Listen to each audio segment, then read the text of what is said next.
앙반테 아반테 티사라네나 사하 이사레나 사하 반자실랑 판자실랑 담망야자미 담망야자미 아누카항카토와 아누카한카토와 실랑데타 실랑데타 네반데 네반테 두티암피 두티암비 아항반데 아한테 티사라네나 사하 이사라네나 사하 반자실랑 판자실랑 담망야자미 담망야자미 아누카항카토와 아누카한카토와 실랑데타 실랑데타 네반데 네반테 다티암피 다티암비 아항반데 아한테 티사라네나 사하 이사라네나 사하 반자실랑 판자실랑 담망야자미 담망야자미 아누카항카토와 아누카한카토와 실랑데타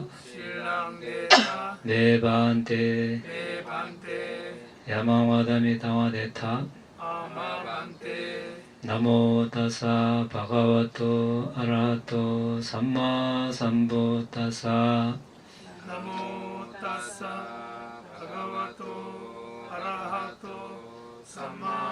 삼마삼부타사 나모타사 바가와토 아라하토 삼마삼부타사 나모타사 바가와토 아라하토 삼마삼부타사 부탐 사라남 가차미 담맘 사라남 가차미 상감 사라남 가차미 부탕 사라낭 가차미 담망 사라낭 가차미 상강 사라낭 가차미 두티암비 부탐 사라남 가차미 두티암비 담맘 사라남 가차미 두티암비 상감 사라남 가차미 두티암피 부탕 사라낭 가차미 두티암피 담망 사라낭 가차미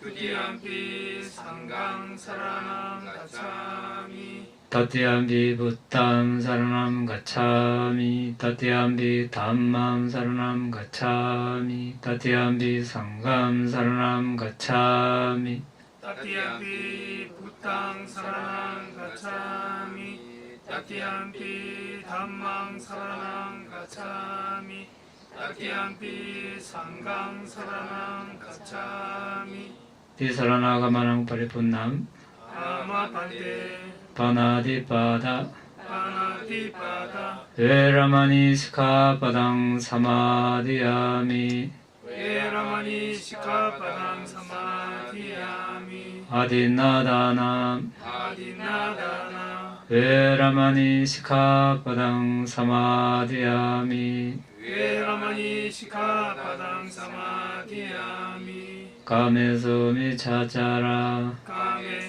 가메수미짜짜라 베라마니 시카바당 사마디야미 웨라마니 시카바당 사마디야미 우사와다 우사와다 베라마니 시카바당 사마디야미 웨라마니 시카바당 사마디야미 수라메라야 수라메라야 마짜파마다타남 아짜파마다타나 베라마니 시카바당 사마디야미 웨라마니 시카바당 사마디야미 티사라네나 사하 반자실랑 담망사두깡카토와 아파마데나 삼바데타. 아마반데 오늘은 어떻게 출리바라미를 달성하는가에 대해서 알아보겠습니다. 물론 출리바람에 대해서 완전하게 다 하는 것이 아니고 어떤 식으로 출리바라미를 닦는가에 대해서 계략적으로 알아보는 것입니다. 전번에 이제 보시바람이 지게바람에 대해서는 알아봤고, 오늘은 출리와 지혜바람이를 어떻게 닦는가 알아보겠습니다. 출리는 말 그대로 떠나고 벗어나는 것이죠. 몸이 가정에서 떠나고 벗어나는 것도 있고, 정신적으로 이제 번뇌에서 이렇게 벗어나는 두 가지 측면이 있다고 전번에 우리가 알아봤습니다. 여기서는 출리바람에는 감각적 쾌락과 존재에서 벗어나려고 바랄 때 일어나는 마음과 마음보수 집단입니다. 이렇게 놨습니다. 여기서는 정신적인 측면을 강조해서 알아보고 있습니다. 거기에서도 이제 감각적 쾌락과 존재, 감각적 쾌락은 여러 감각기관으로 이제 즐기는 것, 존재는 태어남을 말하겠죠. 계속 이어서 생을 거듭하면서 태어나는 것, 그것으로 인해서 괴로움이 계속 일어나니까 존재 자체에서 아예 벗어나려는 그런 마음, 여기서 출리라고 보고 있습니다. 그런 마음이 일어날 때, 우리가 어떤 이제 마음이 일어날 때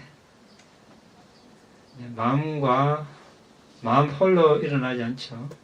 마음과 마음보수가 같이 일어납니다. 자, 그것들은 큰 연민과 방편성교지에서 발견되고, 큰 연민은 이제 보디사타, 장차 붓다가 될 존재가 기본적으로 가지는 그런 마음이죠. 존재에 대한, 존재들이 괴로움을 겪고 있는 것을 보고 그 괴로움에서 놓여나게 해주고 싶은 마음이 나는데, 이제 누구라도 그런 마음을 조금씩 낼 수는 있습니다. 그래서 여기서는 큰 연민이라고 했는데, 자신의 목숨을 바쳐서까지 그런 일을 하겠다고 마음을 내는 것, 존재들을 처근하게 여기서 일으키는 마음, 여기서 이제 보디사타가 가지는 큰 연민이라고 합니다. 방편성교지는 이제 그런 존재들을 제도할 때 아주 수단 또는 수완이 좋은 수단, 이런 것을 말하겠죠. 아주 효율적으로 잘 가르치는 것, 그렇게 이해하면 되겠습니다. 큰 연민과 방편성교지에서 발견되고 감각적 쾌락과 존재의 결점을 역겨워하고 두려워하는 지혜의 뒤입니다.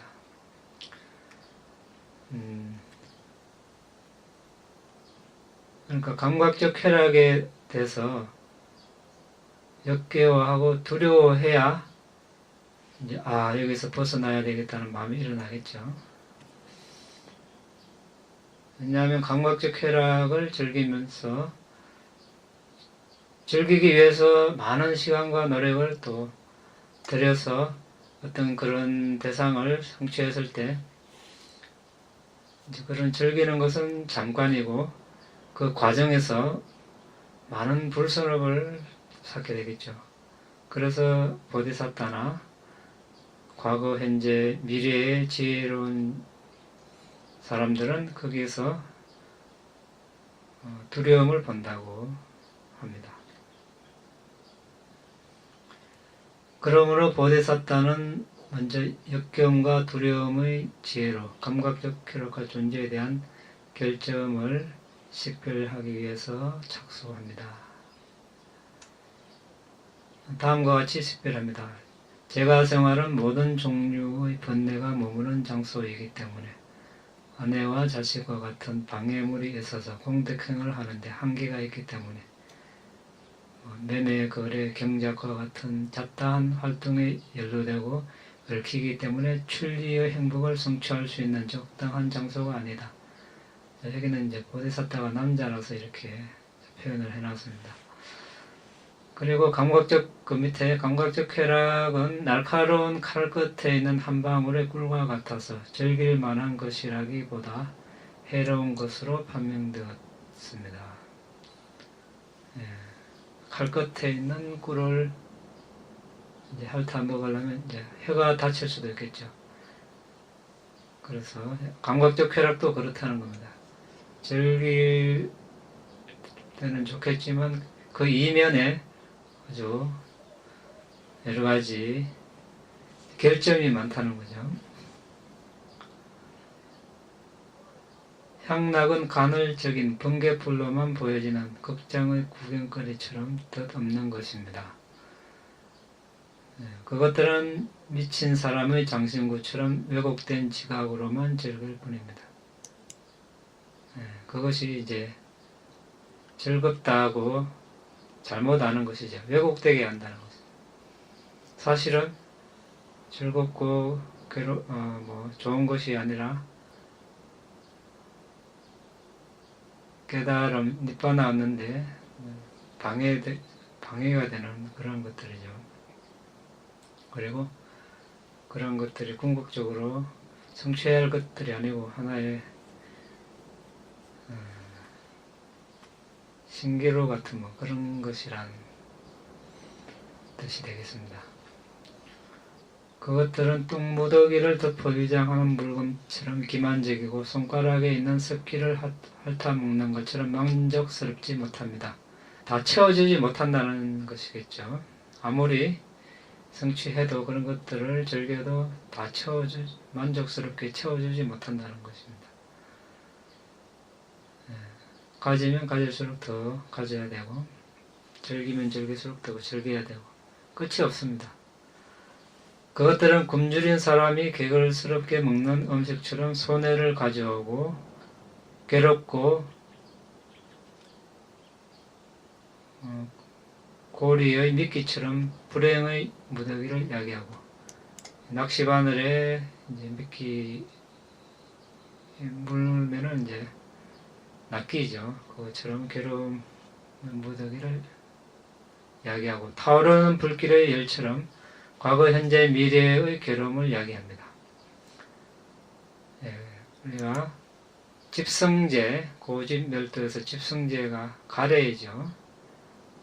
가래를 집성제라고 또 간단하게 표현하기도 합니다. 그러니까 가래가 있음으로써 이제 태어나는 그런 원인이 됩니다. 그것들은 나무진처럼 달라붙습니다. 송진 우리가 알죠. 송진이 옷이나 피부에 묻으면 떼어내기가 아주 힘듭니다. 며칠 가죠. 그것들은 살인자의 망토처럼 파괴적인 대상을 숨기는 수단을 만듭니다.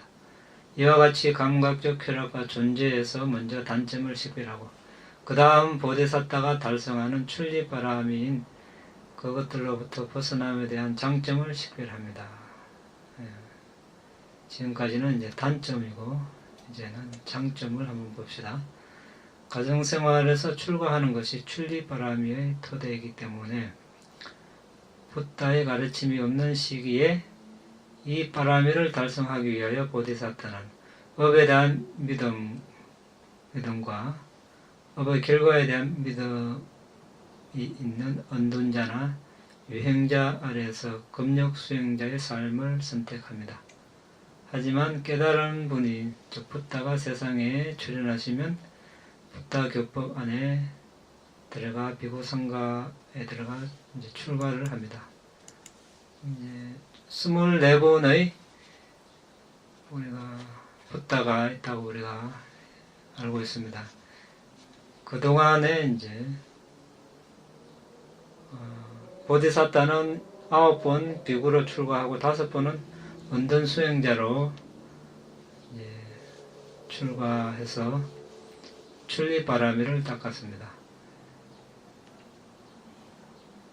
그 동안에 이제 붓다가 나타나시면 당연히 비구로 출가를 했고, 붓다가 세상에 나타나시지 않으시면 최소한 업과 업의 결과를 믿고 따르는 그런 수행자 집단에 들어가서 출입바라밀을 닦습니다.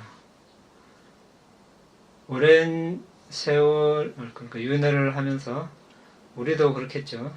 부처님이 나타난 세상에 태어났을 수도 있고, 부처님께서 나타나시지 않고 또 부처님 가르침이 사라진 세월, 그런 시기에 태어났을 수도 있습니다. 바른 견해가 없다면 부처님 법이 남아있어도 배우지 않았을 거고, 또 어떤 때는 바른 견해가 있어서 배우고 싶어도 부처님 법이 사라져서 배우지 못한 세월도 많았을 것입니다. 그래서 우리는 이런 기회가 온 것을 가볍게 생각해서는 안 되고, 또 놓치지 말고 할 수 있는 만큼 많이 배우고 수행을 해야 다음에 어떻게 될지 모르죠. 다음 세상에는 어디에 어떤 식으로 태어날지 모릅니다. 만약에 부처님 가르침이 있는데도 평생 만날 수 없는 그런 곳에 태어나고 그런 가정에 태어난다면 계속 그 다음 삶은 어려워지겠죠. 계속 바른 견해를 가지지 못하고 계속 악업을 짓는 그런 삶을 살지도 모릅니다. 정말로 위험한 그런 상황에 처하겠습니다. 우리가 부처님 가르침을 만나지 못했을 때와 만났을 때를 비교해보면 얼마나 큰 차이고 얼마나 위험하다는 것을 알 수 있습니다. 자, 그렇게 출가하여 그는 위에서 설명한 대로 이제 금지해야 하는 계류가 실천해야 하는 계율을 스스로 확립하고, 이제 와리따 신라는 금지해야 하는 게, 짜리따 신라는 실천해야 하는 계율을 말합니다. 이 계율을 청정하기 위하여 득단가 수행에 착수합니다.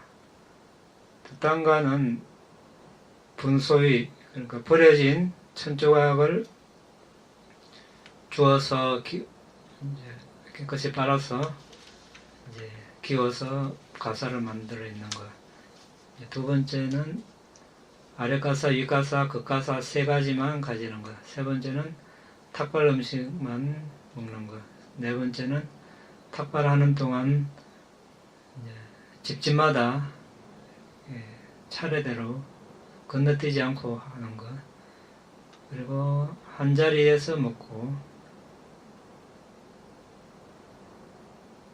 바로에 든 음식만 먹고 나중에 더 가져오는 음식은 안 먹고 숲속에서만 거주하고 나무 아래에서만 거주하고 노천 한대에서만 거주하고 공동묘지에서 거주하고 주어진 어떤 거주처든 만족하고 앉은 채로 잠을 자지 않고 눕지 않는 것. 13가지가 있습니다. 어느 하나 이렇게 쉬운 일은 아닙니다. 이렇게 이제 보디사타는 이런 수행을 이제 하는 겁니다. 물론 이제 출가자들도 비구들도 이렇게 자신이 원을 세워서 할 수 있습니다. 일정 기간 동안 이와 같이 득단가 수행으로 튼튼해진 지게의 깨끗한 물로 정신적 번뇌를 씻어 없앤 보디사타는 비난받지 않음, 정신적 언어적 행위의 청정을 부여받게 됩니다. 그는 어떤 사용 가능한 가사, 탁발, 음식, 거주처로도 만족합니다. 성인의 4가지 전통 중 첫 3가지를 따르고 나서 그는 4번째를 얻기 위하여 노력합니다. 이미 설해진 40가지 명상 중에서 적당한 하나를 정하여 근접삼매나 본삼매에 이를 때까지 수행함으로써 명상에 기포하는 것입니다. 본삼매 정덕이 보디사타의 완전한 출리바람이 달성입니다. 성민의 4가지 전통, 첫 3가지는 사용 가능한 가사, 탁발, 음식, 거주처로 만족하고 마지막 하나는 명상 수행하는 것이라고 되어 있습니다. 자, 그 다음에 이제 지혜 바람이 달성하는 것도 간략하게 보도록 하겠습니다. 우리가 지혜라고 할 때는 특히 이제 부처님 가르침 입장에서 지혜는 업과 업의 결과에 대한 지혜, 사마타 지혜, 이파사나 지혜, 도지혜, 과지혜 이렇게 이제 볼 수 있는데 여기서는 이제 보디사타가 닦는 지혜 바람이는 조금 폭 넓습니다. 지혜의 빛은 무지의 어둠과 함께 있을 수 없으므로 지혜 바라미를 달성하고 있는 보디사타는 선행을 싫어함, 게으름, 졸려서 사지를 뻗는 등과 같은 어리석음의 원인을 피하고 폭넓은 지혜, 다양한 종류의 선정 등을 얻기 위하여 전념합니다.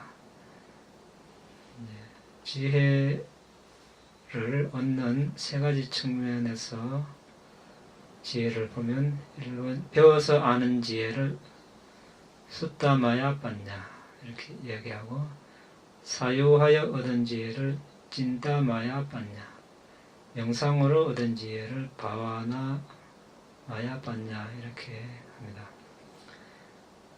배워서 아는 지혜는 바후사자 이렇게 해서 많이 배운다는 뜻인데 이제 다방면으로 많이 배워서 아는 지혜를 성숙시키기 위하여 보디사타는 방편성교 지혜를 앞에 둔 알아차림, 정진, 지혜와 함께 주의 깊은 공부, 들음, 배움, 암기, 질문, 조사를 통하여 그것을 개발합니다. 배워서 아는 지혜는 다음과 같이 나눌 수 있습니다. 자, 아까 우리가 부처님 가르치면서 지혜는 업과 업의 결과에 대한 지혜, 사마타 지혜, 이파사나 지혜 했습니다. 1번이 여기 다섯 무더기, 12감각, 토대, 18요소, 4가지 진리, 사성제, 22가지 기능, 연기법, 확관, 알아차림 방법 등인데 이것은 다 이파사나 수행을 할 때 그런 재료가 되는 그런 요소들이죠. 2번은 존재의 복지와 행복을 정장시키는 비난받지 않는 세간지혜의 유형입니다. 자, 1번 여기 배워서 아는 지혜는 이제 세간의 지혜도 포함되고 있습니다. 그러니까 존재들과 소통을 하고 또 어려울 때 도와주고 하려면은 어떤 세간에서 필요한 그런 지혜가 있어야 되겠죠. 이런 식으로 보디사타는 배워서 아는 지혜를 개발하고 스스로 그 전 영역에 깊이 파고들며 다른 사람들도 역시 그것을 확립하도록 하는 지혜로운 사람이 됩니다. 마찬가지로 존재들의 이익에 봉사하기 위하여 보디사타는 바로 그 자리에서 적절한 수단을 찾기 위하여 즉시 일어나는 지혜를 개발합니다. 이것은 또한 방편성교지로 알려져 있습니다. 이 지혜로 보디사타는 존재들이 다양한 일을 하는 데 있어서 몰락과 파괴에 공헌하게 될 것으로부터 성장과 번영을 정장시킬 요소를 분별할 수 있습니다. 이제 존재들에게 도움이 되고 또는 가르침을 펴기 위해서 그 사람에게 알맞는 필요한 그런 지혜를 즉각적으로 이렇게 이제 일으킬 수 있는 그런 지혜라고 보면 되겠습니다. 2번은 사유하여 얻은 지혜, 찐따 마야 빠냐. 우리가 그냥 보고 들음으로써 많은 것을 배울 수 있지만 보고 듣는 것으로만 배우고 깊게 생각하지 않으면 그것을 깊은 뜻을 이해하지 못하겠죠. 그래서 보고 들음으로써 배우고 나서 깊은 사고를 해야 됩니다. 그것이 여기서 진따마야빠냐 사유하여 얻은 지혜라고 합니다. 이제 무더기, 그러니까 무더기는 우리가 온 해서 다섯 무더기 수상행식, 물질, 지각, 느낌, 정신적 형성, 시식, 마음, 이런 것들을 다섯 무더기라고 그러죠. 다른 말로 정신물질입니다. 이러한 현상, 궁극적 실질을 꿰뚫어서 반조함으로써 사유하여 얻은 지혜를 말합니다. 먼저 다섯 무더기가 무엇이다, 12토대가 무엇이다, 18요소가 무엇이다, 이런 것들을 보고 들어서 배워서 이제 그 속뜻을 더 이렇게 사유하는 거죠. 이것을 사유하여 얻은 지혜, 진따마야 빤냐라고 합니다. 그렇지만 또 이것만으로도 부족하죠. 붓다의 가르침을 완전하게 이해하기 위해서는 이제 보고 듣고 사유해서 그 다음 단계인 명상 수행을 통해서 직접 경험해야 해서 얻는 지혜를 가져야 됩니다. 그것이 명상으로 얻은 지혜, 바와나 마야 빤냐 이렇게 이야기합니다. 자, 마찬가지로 무더기 등을 일반적 특징뿐만 아니라 개별적 특징을 식별함에 의해 그것들의 세간의 자연적 현상을 철저히 통찰함을 개발한 보디사타는 명상에 의해 얻어진 지혜의 예비적 부분을 완성하고 달성하기 위하여 나아갑니다. 즉, 조건 지어진 법을 무상고 무아로 보는 분명한 이해의 지혜와 같은 9가지 지혜가 있습니다. 이제 정신 물질을 식별하는 지혜부터 상카라에 대한 평정 지혜까지 말하겠죠. 이파사나의 단계별 지혜를 말하겠습니다. 이와 같이 통찰지를 완성하고 달성함으로써 보디사타는 안과 밖의 대상을 정신물질 현상으로만 전적으로 파악합니다. 여기서 안은 자신이죠. 밖은 다른 존재, 다른 사물도 되겠습니다. 이것을 자신도 정신물질로만, 다른 존재도 정신물질로만 파악한다는 것입니다. 그렇게 했을 때 자신에 대한 애착도 줄어들고 자신과 가까운 다른 존재에 대한 애착도 줄어들겠죠. 즉, 이 자연적 현상의 무리는 조건에 따라서 정신물질이 일어나고 사라질 뿐이다.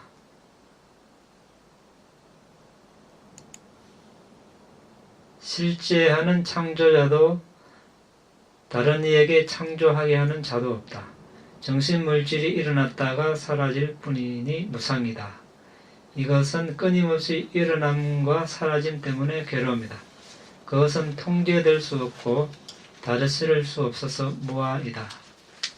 이와 같이 안과 밖의 대상의 본성을 구별 없이 파악하면서 그는 그것들에 대한 애착을 버리고 또한 다른 이들을 돕습니다.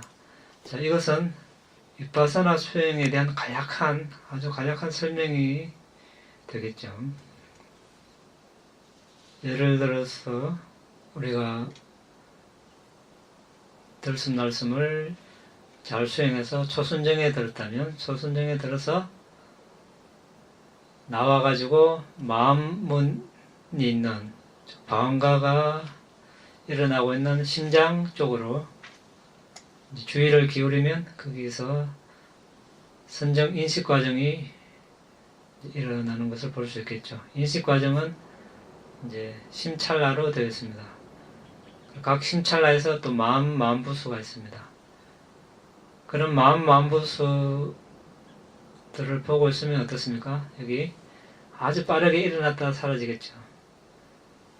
그러면 거기서 어떤 창조하는 자도 창조하게 하는 자도 없다. 이 말을 이제 이해할 수 있겠죠. 그것을 일어나라 일어나지 말라 해도 조건에 따라 일어났다 조건에 따라 사라지는 것일 뿐이라는 것을 알 수 있겠죠. 어떤 영혼이나 어떤 영혼 불면의 자아 이런 것들이 없고 그냥 정신이 일어났다 사라지는 것 그거밖에 없습니다. 그래서 이제 무상고모하로 이렇게 권하는 것입니다. 물질도 마찬가지죠. 우리가 몸을 4대 식별해서 몸이 아주 밝은 빛이 되고 또 갈라파로 보이고 갈라파를 분석해보면 지수, 화풍, 색깔, 냄새, 맛, 영양소 이런 것들이 보입니다. 이 역시 아주 빠르게 일어났다 사라집니다. 빠르게 일어났다 사라지는 그 과정에서 어떤 창조자도 없고 창조하게 하는 자도 없고 영혼, 자아도 없습니다. 조건에 따라 일어났다 사라질 뿐이므로 이제 무상고모하로 이렇게 관찰하는 것입니다. 이것이 명상으로 얻은 지혜 바와나 마야 판야가 되겠죠. 자, 그 다음에 성불의 정덕으로 나아가는 이 기간 동안 보디사타는 큰 연민을 통하여 세 가지 탈 것의 수행으로 들어서도록 돕습니다. 즉 존재들이 세 가지 깨달음에 대한 성숙을 얻도록 하거나 또는 그들이 이미 세 가지 탈 것의 수행에 들어섰다면 그들의 수행 속에서 성숙하도록 돕습니다. 스스로를 위해서 보디사타는 세간 선정의 5 자유자재함과 신통을 정득하기 위해 노력합니다. 그리고 이 선정과 신통이 함께한 집중력으로 인한 큰 도움으로 지혜의 절정에 이릅니다. 이런 것들을 얻는 것은 이제 존재들을 더 효율적으로 잘 도와주기 위해서 이런 수행들을 하는 것이죠. 이런 세간 선정, 신통, 10가지 통찰지 개발 방법에 대한 것은 청정도론에 설명이 되어 있는데 청정도론에는 주로 보디사타를 위한 설명이라기보다 앞으로 도화과를 얻기 위한 그런 제자들을 위한 것입니다. 그런데 여기서는 우리는 붓다가 되려고 열망하는 보디사타를 위한 그런 것이므로 명상 개발을 위한 모든 노력은 큰 연민과 방편성교를 앞에 두고 있고 도화과에 대한 지혜청정이라고도 부르는 도정덕 이전에 바른도를 따르는 6번째 청정지혜 단계 독다금 지견청정에서 잠시 멈춥니다. 10단계 통찰지에 대한 지혜의 개발은 이빠사나 통찰의 낮은 9단계에만 주의를 기울이는 상카라에 대한 평정지혜 부분까지만 실행합니다. 이제 상카라에 대한 평정지혜 이상 넘어가면 도화과를 얻어버리기 때문에 그러면 최소 길어도 7생밖에 더 태어나지 못하죠. 보디사타는 이제 붓다가 되어야 되는데 7생 안에 아란이 되어버리면 바라미를 다 못 샀고 이제 아란이 되기 때문에 붓다가 될 수가 없습니다. 일반 아란이 되어서 이제 파리니빠나에 들어버리기 때문에 그래서 보디사타는 아란이 될 능력을 지혜를 갖추어도 상카라에 대한 평정지혜까지만 닦고 더 이상 안 닦습니다. 안 닦고 더 신통을 개발하거나 다른 파라미를 더 이제 닦는 거죠. 이제 다음 생에 계속 아직까지 번뇌를 다 없애지 않았기 때문에 계속 태어나게 되겠죠. 또 번뇌를 다 없애지 않았기 때문에 태어난다는 것은 여전히 괴로움을 갖고 태어난다는 것입니다. 그걸 감수하고라도 이제 존재들을 돕기 위해서 붓다가 되기로 원을 세웠기 때문에 설사 어떤 때는 동물로도 태어나고 해도 계속 태어나는 것입니다. 이것이 보디사타의 길이 되겠습니다. 보디사타는 상카라에 대한 평정지혜. 그러니까 상카라는 여기서 조건 지어진 법 이렇게 이야기하면 되겠습니다. 그러니까 조건 지어진 모든 정신 물질 이렇게 표현하면 되겠죠. 아라한 때 일어나는 정신 물질 그리고 범부 때 일어나는 정신 물질 다르죠. 그래서 여기서 범부 때 일어나는 정신 물질은 조건 지어진 법 이렇게 부르면 되겠습니다. 그래서 이제 상카라란 의미가 색수상행 시할 때 행이 여기서 상카라인데 한심 찰나에서 마음과 지각, 느낌을 뺀 나머지 마음부수를 색소상행식에서 행, 상카라. 이때는 마음과 지각, 느낌을 뺀 나머지 마음부수를 이때 상카라라고 하고, 지금 상카라에 대한 평정의지, 이때는 모든 정신물질 이렇게 알면 되겠죠. 우리 바와나 마야빠냐 명상으로 얻은 지혜는 다른 말로 사마타 비파사나가 되겠죠. 사마타 비파사나 지혜로 알고 있으면 되겠습니다. 도지의 과지에도 포함되지 않습니까?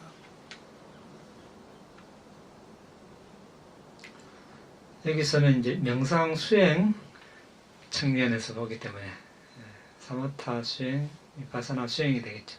도지의 과지에는 그것의 결과물이기 때문에 수행이라고 명상이라고 볼 수는 없겠죠. 오늘 여기서 마치고 질문 있으면 하시기 바랍니다. 집에서 이렇게 네. 말씀 집중하면은 네. 저는 왜 이렇게 손에 네. 느낌이 이렇게 뭐 손이 웅한 느낌이라 해야 되나 뭐가 네. 조금 남달라서 왜 다른 사람들도 그러는지. 그거는 이제 사람마다 손에 그런 감이 오는 사람 있고 또 뭐 몸 전체가 이렇게 돌처럼 이렇게 굳는 사람 이런 사람도 있고 또 뭐 이렇게 붕 뜨는 느낌 있는 사람이 있고 사람마다 다릅니다. 그렇지만 그런 현상 자체가 뭐 나쁜 건 아닙니다. 우리가 이제 들숨날숨에 집중할 때는 우리가 인간으로 태어나서 선업을 짓는 큰 선업을 짓는 게 보시, 지계, 명상 이 세 가지입니다. 그 중에서도 이 명상이 가장 수승한 그런 이제 차원이 되겠죠. 그때 우리 마음에 이제 특히 명상을 할 때 큰 선업의 마음이 일어나죠.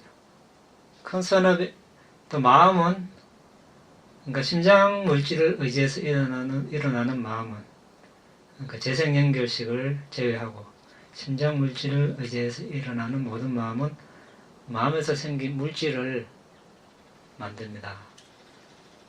그러니까 지금 들숨날숨에 집중한다는 것은 이제 그때 그 집중력에 집중하는 마음에서 생긴 물질을 만들어내는 거예요. 그리고 그게 온몸으로 퍼져서 아까처럼 몸이 가볍고 이렇게 아니면 뭐 손에 그런 현상도 일어나고 그 자체는 나쁠 거 없습니다. 오히려 수행에 도움이 되겠죠.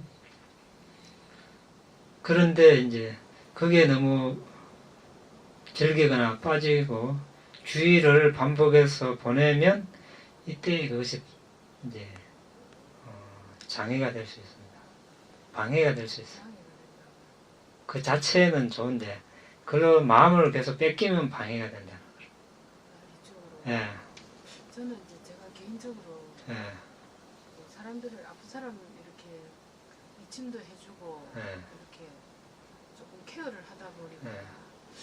뭐 제 생각에 그냥 이 손에 자꾸 이런 기운이 들어오나 이제 이런 생각을 자꾸 하게 되더라고요. 이렇게 그거하고도 무슨 연관이 있습니까?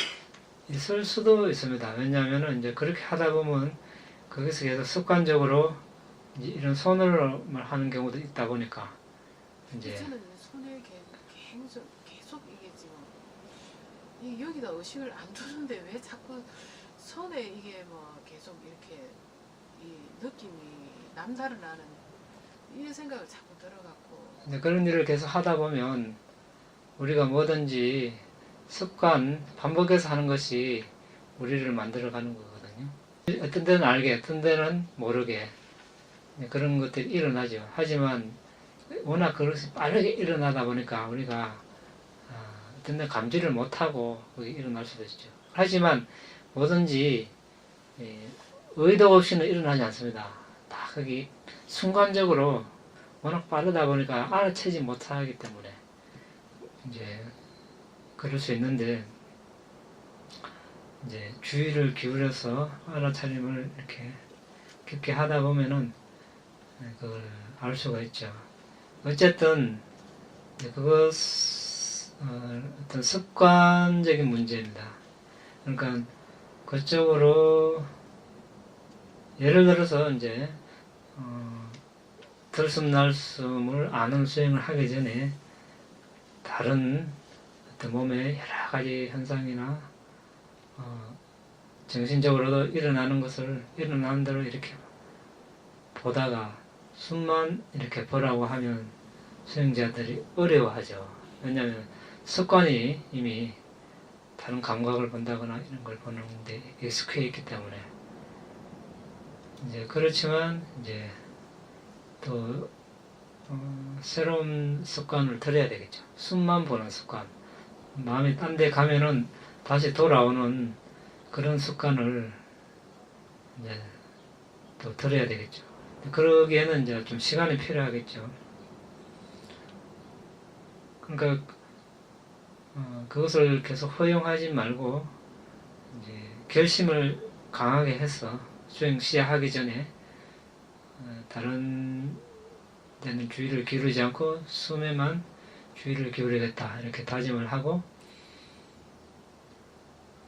가더라도 또 돌아오고 가더라도 돌아오고 이렇게 반복해서 하다 보면 어느 때 가면 이제 계속 여기 머물렀겠죠. 그 전까지는 계속 갈 겁니다. 그거를 너무 심각하게 생각한다거나 또는 거기 가서 그 현상에 안주한다거나 이러면 이제 계속 그런 것이 일어나니까 수행을 제대로 못하게 되죠. 그럼 이제 들숨날숨 할때 네.